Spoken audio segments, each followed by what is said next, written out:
Graça e a paz do Senhor Jesus. Convido os irmãos a abrirem a Escritura na Epístola de Paulo aos Romanos, capítulo 1.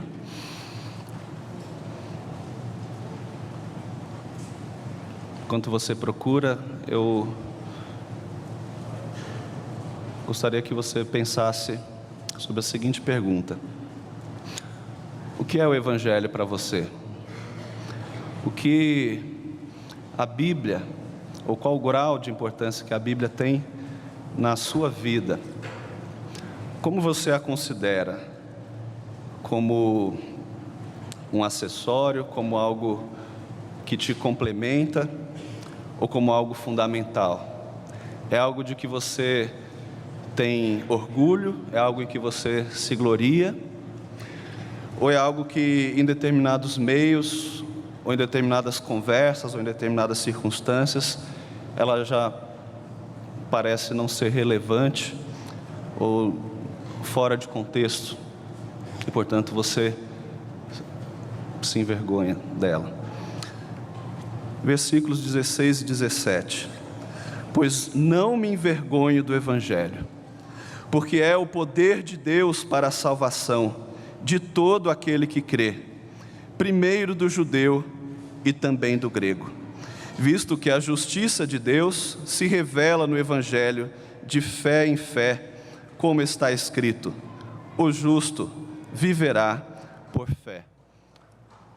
Bendito Deus, acabamos de ler um trecho da Tua Palavra, e de fato nós cremos que ela é a Tua Palavra, inspirada por Ti, autoritativa, inerrante, fiel e apta a conduzir a nossa consciência às boas obras e à salvação em Jesus Cristo. Agora, Senhor Deus, que o Teu Santo Espírito fale ao nosso coração, aplicando a nós a Tua vontade revelada e quebrando as barreiras dentro de nós, nos movendo para a obediência irrestrita e incondicional a tudo aquilo que o Teu Santo Espírito nos falar. É a nossa petição em nome de Jesus. Amém.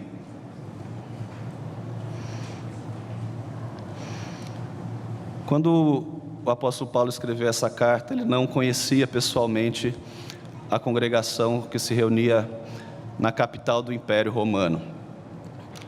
Possivelmente nenhum apóstolo ainda tinha pisado nessa igreja. E você talvez se pergunte: como então pode ter havido uma igreja em Roma se nenhum apóstolo tinha pisado lá? Você também conhece a passagem de Atos capítulo 2, Pentecostes, ou seja, quando após a ressurreição de Cristo, pela primeira vez os judeus comemoraram o Pentecostes. Isso significa 7 semanas depois de Jesus ter ressuscitado. Houve o derramamento do Espírito Santo sobre os discípulos de Cristo, e a palavra diz que eles falaram nas línguas dos milhares de estrangeiros que estavam em Jerusalém, possivelmente por serem judeus da dispersão ou por serem prosélitos que estavam ali para a celebração da Páscoa e tinham permanecido até o Pentecostes. Lucas, que é o autor do livro de Atos, registra que havia ali judeus de todas as nações sobre a face da terra, e eles ouviram as riquezas de Deus, as maravilhas de Deus na sua própria língua. E houve naquele mesmo dia um número muito grande de conversões. Lucas fala de 3.000 homens batizados em um só dia, e não há dúvida de que a partir dali eles levaram o Evangelho para toda parte do mundo. O Pentecostes representou o cumprimento de promessas que diziam respeito a uma igreja não mais restrita a uma nação, Israel, mas a uma igreja católica, uma igreja, isto é, universal, uma igreja que abrange todas as nações da terra, um esforço e uma missão que até hoje nós temos cumprido em obediência ao nosso Senhor Jesus Cristo. Ide por todo o mundo e pregai o Evangelho. Pois bem, possivelmente um romano estava ali no Pentecostes e levou o Evangelho a Roma e se iniciou uma igreja que possivelmente era mista, havia judeus como havia gentios, e eu diria principalmente gentios. E não somente gentios mais inteirados ou mais relacionados com a cultura grega, que era a cultura que predominava naquela etapa do Império Romano, mas gentios também considerados bárbaros. A palavra bárbaro, né, ou bárbaros, foi inventada pelos próprios gregos, que não entendiam as línguas dos outros povos, e para eles era só blá, blá, blá. Então eles, como posso dizer, dessa onomatopeia, né, blá, blá, blá, ou brá, brá, brá, eles criaram a palavra bárbaros para se referir àqueles povos de língua esquisita. Enfim, mas era também uma forma pejorativa de se referir a outras pessoas, porque eles entendiam que somente os gregos, ou aqueles que eram bem relacionados com a cultura grega, é que tinham conhecimento, é que eram letrados, que eram sábios, enquanto que os bárbaros eram pessoas incultas.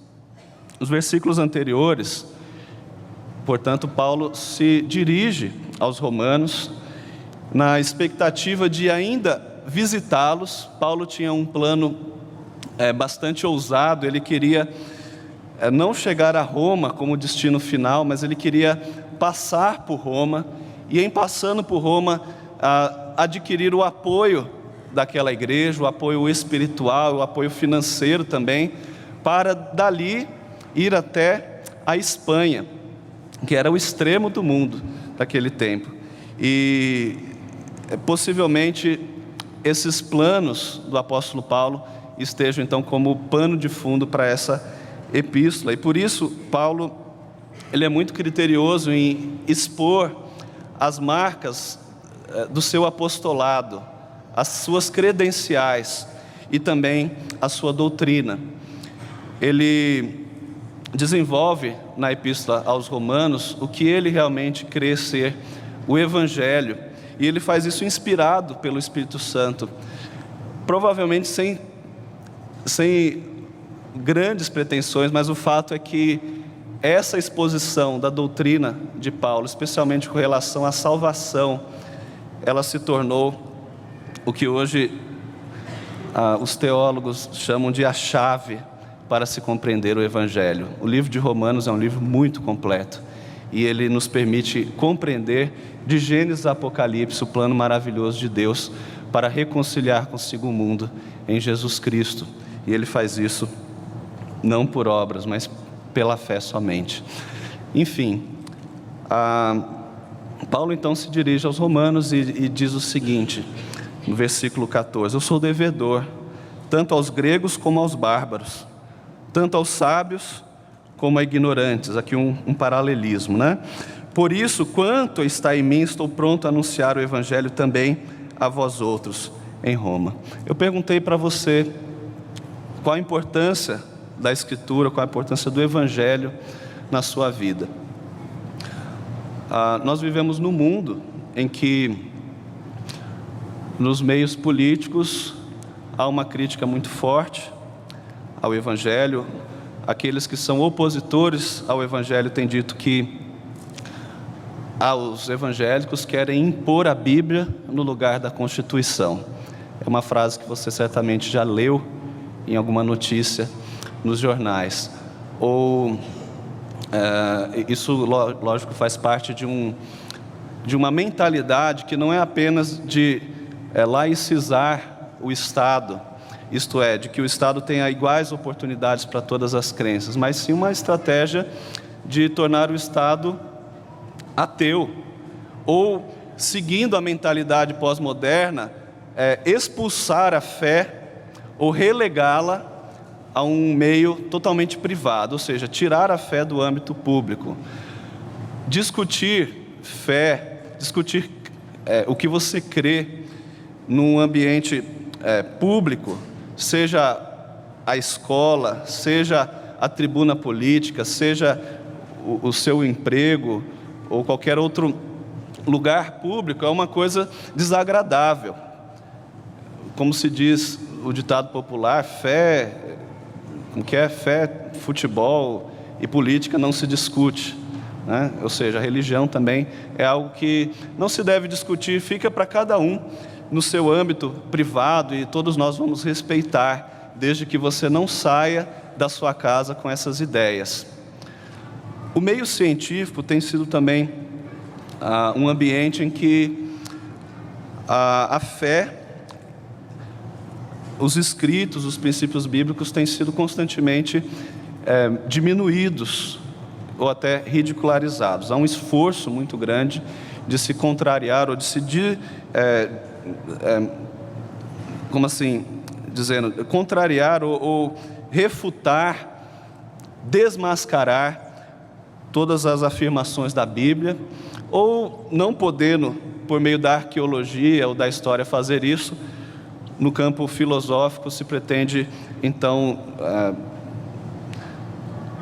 classificar o que está na Bíblia como apenas mitos ou sagas ou coisas parecidas. Isso significa que, se você transita no meio científico, provavelmente você será ridicularizado se usar argumentos bíblicos ou manifestar crer em coisas assim estapafúrdias, absurdas, como a criação ou como milagres.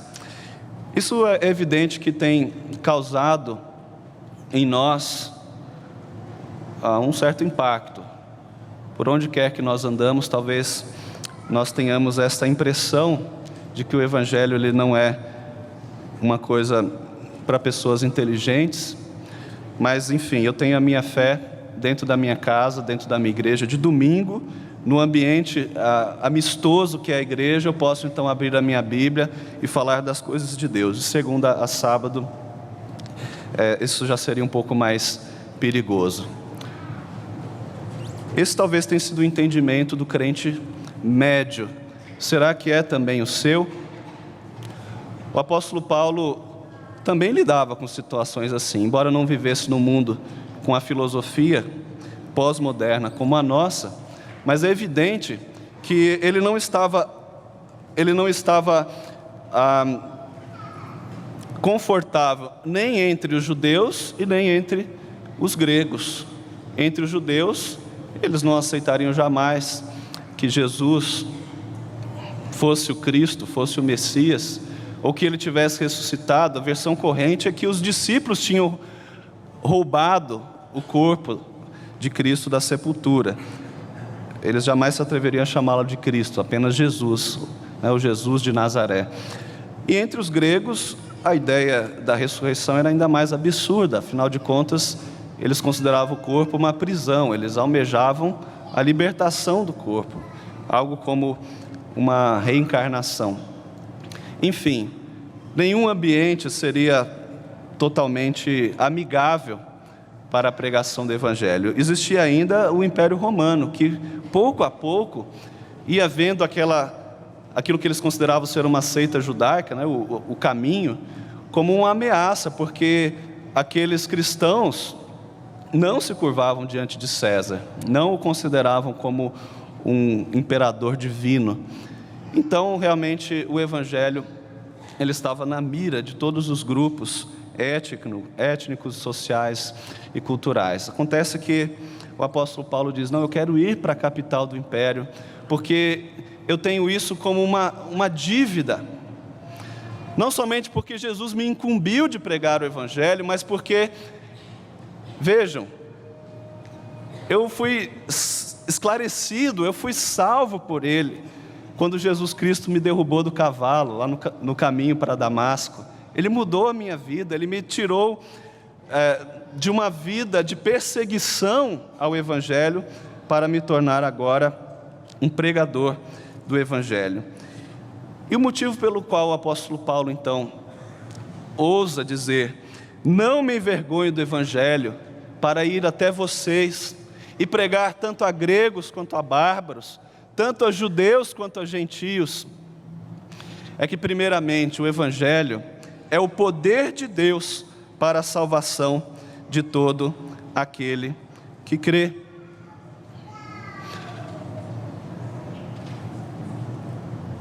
O primeiro motivo aqui, então, enunciado pelo apóstolo Paulo, segundo o qual ele não se envergonhava do Evangelho. E veja, ao dizer que ele não se envergonhava, ele usava aqui uma força de expressão, uma figura de linguagem muito comum na língua grega, chamada litotes, que é você negar o contrário. Quando ele diz, não me envergonho do Evangelho, o ouvinte grego entendia perfeitamente. Ele estava dizendo, eu me orgulho, eu me glorio do Evangelho. Vejam que isso é muito mais forte do que dizer, eu não me envergonho. Eu não me envergonho da Bíblia, eu até levo ela debaixo do braço, quando eu vou no caminho para a igreja. Aqueles que ainda não têm um smartphone, né? Porque senão você já teria baixado no seu aparelho. Mas na verdade o que o apóstolo Paulo queria dizer é, eu me orgulho, eu me glorio, eu me sinto honrado de ser um instrumento de Deus para pregar o Evangelho. E de fato era isso que ele sentia, porque ele tinha motivos, não era só uma questão de opinião pessoal ou de opinião religiosa, mas ele tinha percebido na sua vida e no seu ministério que o Evangelho é poder de Deus para a salvação de todo o que crê. O mais improvável dos pecadores, que era ele próprio, havia sido convertido por aquela palavra poderosa. O perseguidor do Evangelho, o matador de cristãos, aquele que, segundo a mentalidade humana, jamais poderia ser demovido do seu objetivo, que era impedir o crescimento daquela pregação subversiva que era o cristianismo. Ele foi convencido, e veja, foi convencido pelo Evangelho. Talvez a palavra Evangelho seja mal compreendida por você. Você talvez pense, bom, Evangelho aqui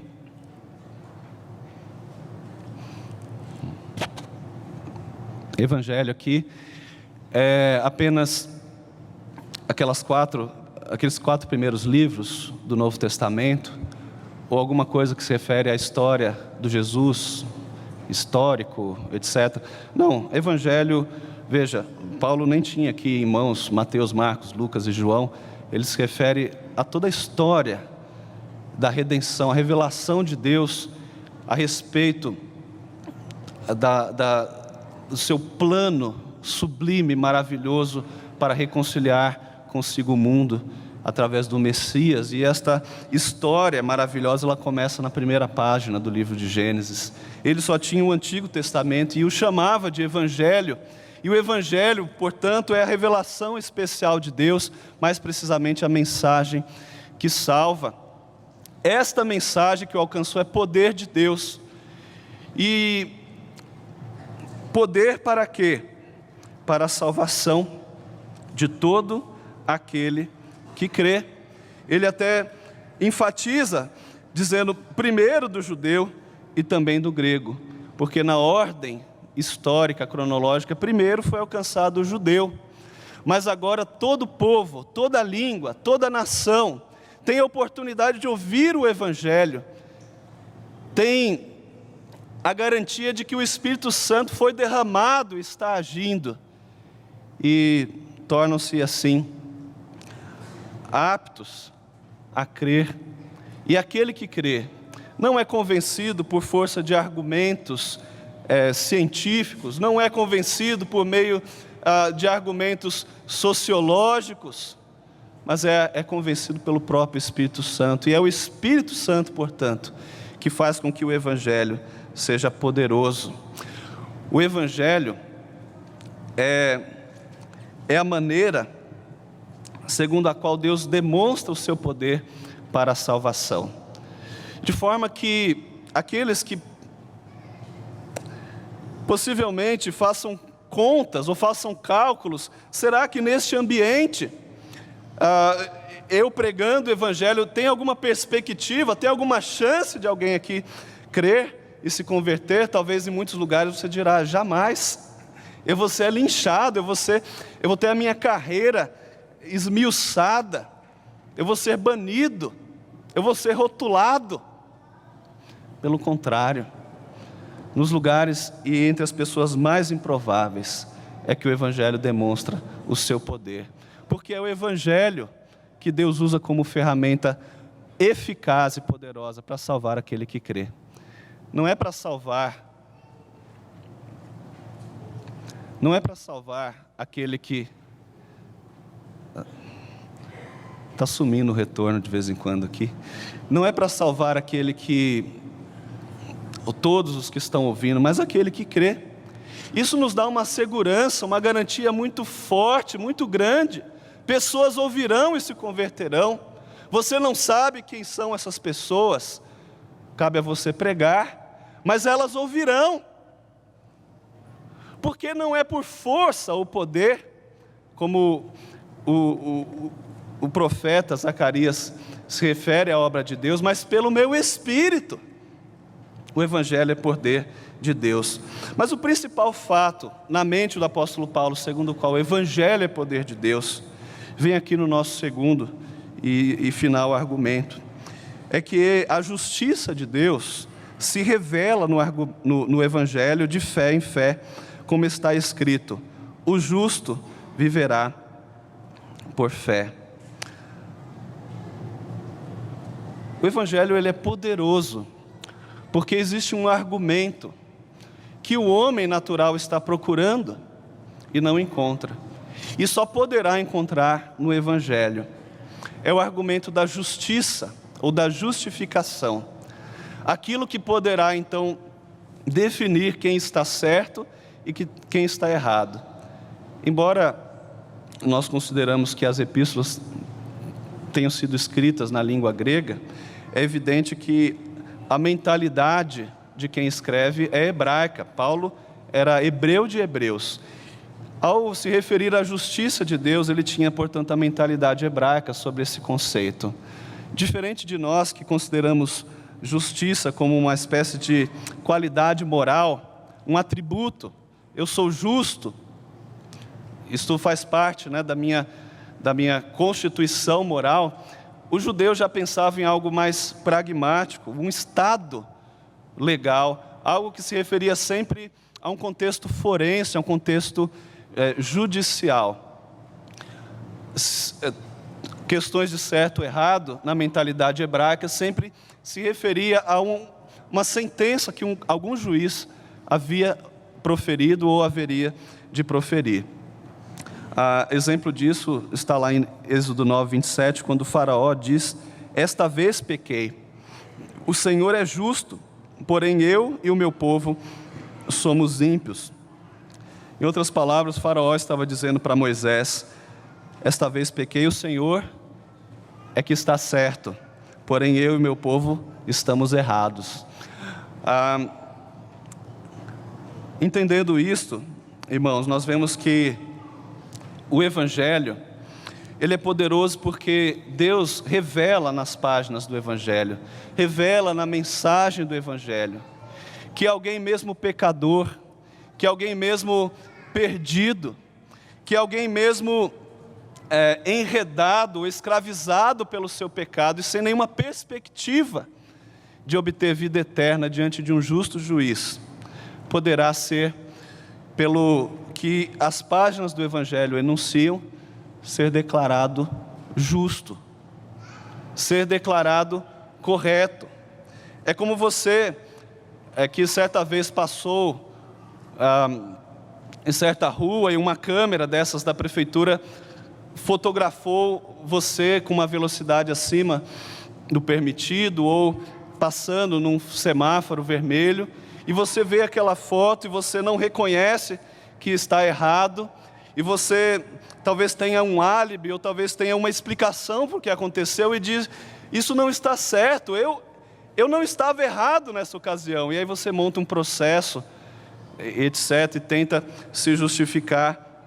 Aqui é Deus que faz isso em favor do pecador, e a maneira como Ele faz isso está nas páginas do Evangelho. É evidente que para explicar tudo isso seria necessário expor a carta dos Romanos por completo, mas Paulo resume a carta aos Romanos aqui, citando um texto do profeta Abacuque que está na sua mente nesse momento, Abacuque 2:4.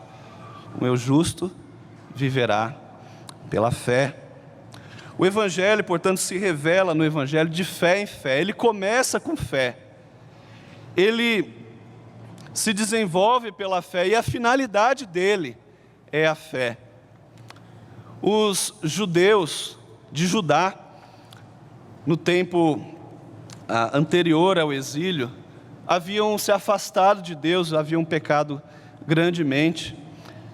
O profeta Abacuque então clama a Deus e pergunta: será que o Senhor não vai fazer justiça contra o ímpio que está nos oprimindo? Deus responde: eu vou fazer justiça, eles serão castigados, eu vou enviar os caldeus para destruí-los.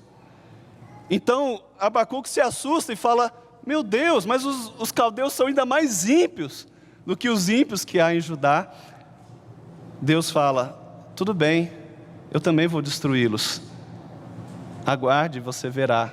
Abacuque diz: eu subi então na torre de vigília para aguardar, para ver o que Deus faria. E com esta atitude nós entendemos o que a palavra hebraica para fé significa. Significa paciência, significa fidelidade, significa confiar que o que Deus prometeu Ele é fiel para cumprir. Paulo teria trazido aqui, de fato ele trará, né, nos próximos capítulos, muitos exemplos de homens e mulheres do passado que haviam sido justificados não por obras, mas pela sua fé. Mas o apóstolo Paulo faz questão de enfatizar o poder de Deus que está no Evangelho. É porque Deus nele revela a sua justiça. O homem, embora pecador e perdido, ele pode encontrar vida no Evangelho por meio da fé, por confiar na promessa de Deus, por ser fiel a ela, por saber que Deus não falha, Ele cumprirá. Como Ele prometeu o libertador, desde as primeiras páginas da Bíblia, posteriormente conhecido como Messias, Emanuel, Cristo, Ele certamente o enviaria. E não seria por meio do conhecimento intelectual, não seria por meio da explicação científica de algo, não seria por meio do esforço pessoal em fazer o bem ou imprimir uma característica moral na sociedade, não seria por meio de qualquer tipo de barganha com Deus, mas simplesmente por confiar que Deus em Cristo está reconciliando consigo o mundo, é que o homem seria salvo. E é assim que todos os homens que foram salvos no passado foram salvos. Eles confiaram no Messias prometido. O justo viverá por fé. A palavra viver significava muito mais do que essa frágil e limitada vida. Viver significava viver plenamente para o hebreu, significava vida eterna. Salvação é uma das traduções possíveis. O que não seria errado, portanto, afirmar: o justo será salvo pela sua fé. Este possivelmente é o versículo mais poderoso da Bíblia. Nós temos, meus irmãos, na nossa história, um exemplo significativo do que este versículo é capaz de fazer. Há quase 500 anos, um homem chamado Martinho Lutero, que se sentia praticamente oprimido por demônios, por não saber o que fazer com a sua justiça própria, já que com sinceridade ele não acreditava que ela fosse possível, ou fosse capaz de salvá-la. Ele, lendo este versículo, lendo essa passagem da Escritura, entendeu: não é pela minha justiça, é pela justiça de Deus. Deus não deixa de ser justo quando Ele me salva através do sacrifício substitutivo de Cristo.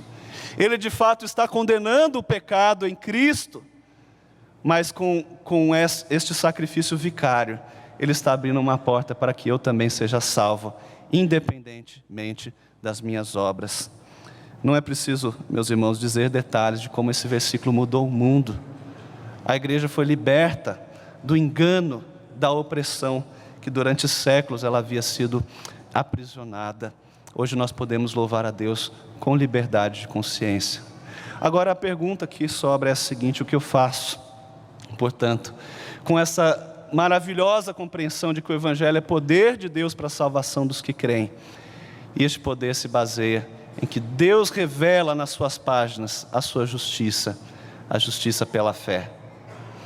Isso tem uma aplicação primeiramente para você, para o seu coração. Talvez você seja alguns dos muitos que, como Lutero, se via ainda oprimido, tentando de alguma forma ser justo diante de Deus, tentando de alguma forma apresentar algo a Deus que compensasse os seus muitos pecados do passado. Não insista nisso, meu irmão, é perda de tempo. Creia somente, creia no Evangelho, creia em Cristo como seu único e suficiente Salvador. Creia que a justiça dele, aquela que ele demonstrou na cruz do Calvário, derramando o seu precioso sangue por você, ela de fato tem poder para perdoar você. E não somente você, mas todo aquele que crê. Uma segunda implicação importante é que a Bíblia, para o cristão, ela não é apenas um acessório de domingo, ela não é apenas um instrumento de uso particular, mas ela é algo que não se separa do seu ser, não se separa do seu discurso, não se separa da sua visão a respeito da vida, não se separa da maneira como você se comunica. Ela está presente, ela está arraigada, ela transparece, ela brilha. E quer saber, você não se importa nem um pouco com isso. Pelo contrário, você se sente orgulhoso. Quando você vê as caras feias se levantando contra você porque você pregou o Evangelho, você não se sente triste. Você se sente honrado de ter sofrido aquela cara feia por obedecer a Deus. Mas por outro lado, você se sente confiante como ninguém mais na face da terra, por se envolver com algo que tem resultados. O Evangelho não é algo inócuo, não é algo que depende de você encontrar pessoas incautas. Pelo contrário, o Evangelho é poder de Deus e é sabedoria de Deus para todo aquele que crê. A sua proclamação, ela terá um resultado certo e você pode se alegrar nisso. Portanto, querido, creia e proclame. Que Deus assim nos abençoe. Amém.